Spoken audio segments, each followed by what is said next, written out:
Hello, I wanted to do a quick video here for the next round of Field of Glory. Um, Wanted to go through and do another epic battle. I do have the Rise of Rome. A couple of these other ones in here I think may have been community things. This Field of Glory Z did not work when I tried to load it. I got some scripting errors, so I may have to remove that. But I do have the Rise of Rome that came with this. I don't have some of these other ones yet. So I'm going to stick with the Rise of Rome. I think the next battle we're going to look at, we've got kind of doing these in order. Um, we have already done Bagradas, which was the first Punic War. We did Trebia. Um, So following the defeat in the First Punic War, we got basically here we got the Trebia, we did Cannae, and Alipa. So we did these three from the Second Punic War. Looks like our next one is Zama. I believe I'm pronouncing that right. So the next one I'm planning on starting here is Battle of Zama. So I'll just kind of read through this here just for a background.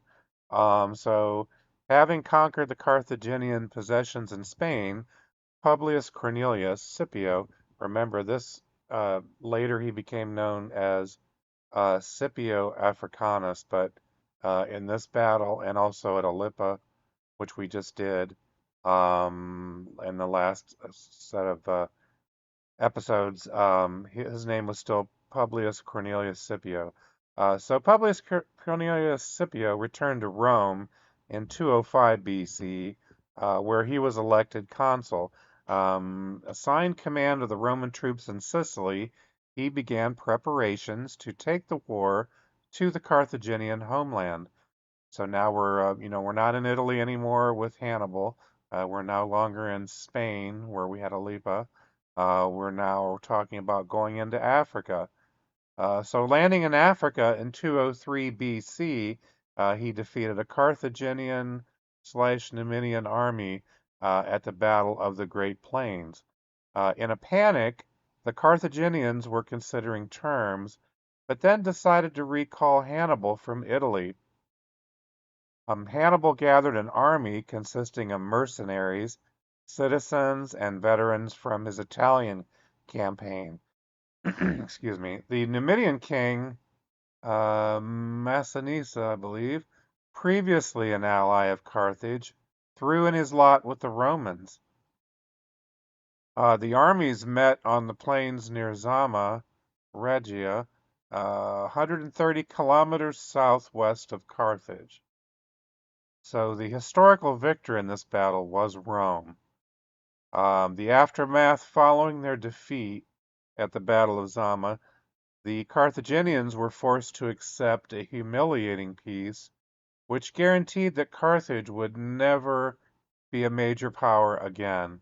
Hannibal initially followed a political career in Carthage, but eventually went into voluntary exile and became a military advisor to the Seleucid king Antiochus III in his war against Rome.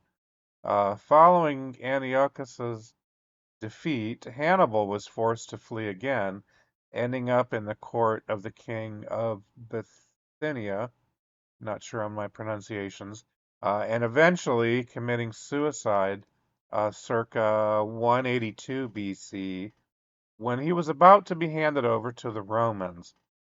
Carthage continued as a third-rate power until the Romans engineered the Third Punic War, ending with the destruction of Carthage in 146 BC and the sale of its citizens into slavery. So this is really the real end here. The Zama was a real turning point um, here. So, and as a matter of fact, in this set of epic battles of the rise of Rome, this is actually the last one where we're going to see the Carthaginians. From this point forward, The next, opponents here are going to be the Salute. I'm not sure I'm pronouncing that right. Seleucid, the Macedonians, and others listed here. But this is the last one involving the Carthaginians. So, yeah, this is going to be the next battle that we're going to do and go through. So, I think we'll at least look at the setup of this, and then I'll probably save it.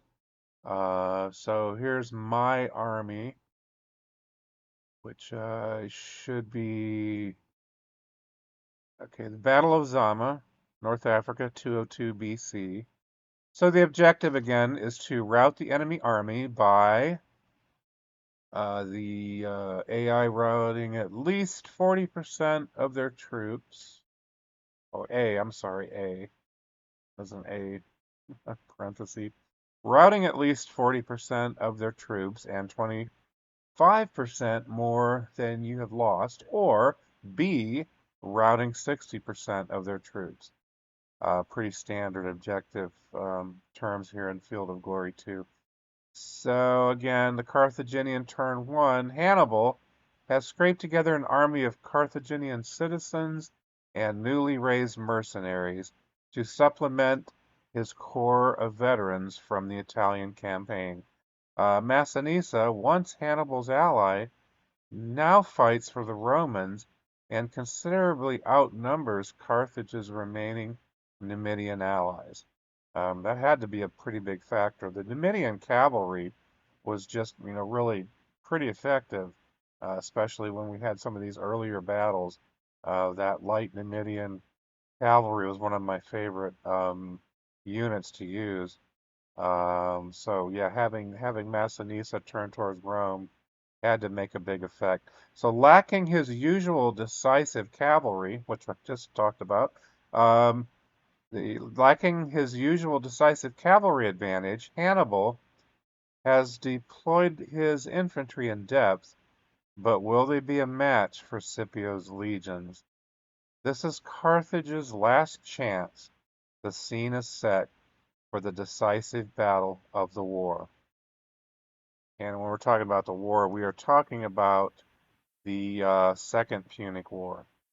So yeah, this is my force selection, 870.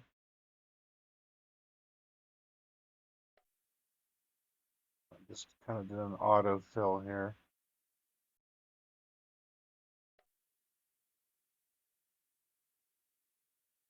So we got 2 elephant units, armored cavalry, light javelin. We got 4 of those. Veteran African spearmen, veteran Italian foot.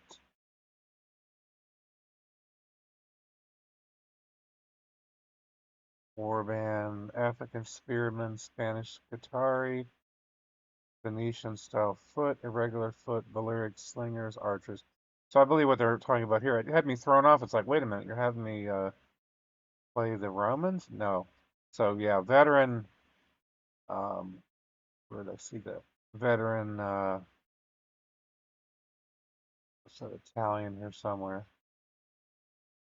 So the veteran Italian foot would be probably veterans from the Italian campaign, I imagine. Yeah, it looks like I'll be playing the Carthaginians again. Well, let's show the just kind of the opening setup here, at least of what's being shown. Yeah, we've got. I mean, we do have some cavalry, Libby, Phoenician cavalry, Hamalax.